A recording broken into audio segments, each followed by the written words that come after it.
Hello everyone, I'm Leon Thomas Lewick with your political news roundup for Thursday, August 19th. We open with a call from President Obama to Republicans to stop blocking a bill aimed at helping small businesses add employees. The statement comes on a day when the government reported a surprise surge in unemployment claims, signaling the hoped-for economic recovery is stalling.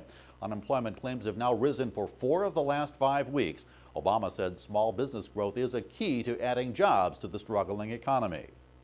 Overseas, the United States is pledging its full support for Pakistan as that country tries to cope with ravaging floods. U.S. Envoy Richard Holbrooke said helicopters and personnel have been diverted from the war in Afghanistan to help.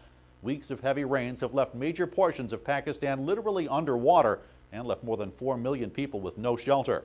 The United Nations is planning an emergency session to increase the international response to that disaster. The U.S. combat mission in Iraq officially ended early today. That's when the last brigade of U.S. combat troops crossed the border into Kuwait. The departure puts control of Iraq back into the hands of that country's forces, although about 50,000 U.S. personnel remain in what's being called an advisory capacity. The exit comes about 2 weeks ahead of President Obama's stated deadline of having troops out of Iraq by the end of August, 7.5 years after the war began. And there are reports today that former star pro baseball pitcher Roger Clemens is about to be indicted for lying to Congress. Clemens testified under oath to the House Oversight and Government Affairs Committee back in 2008 on the use of illegal steroids in the big leagues.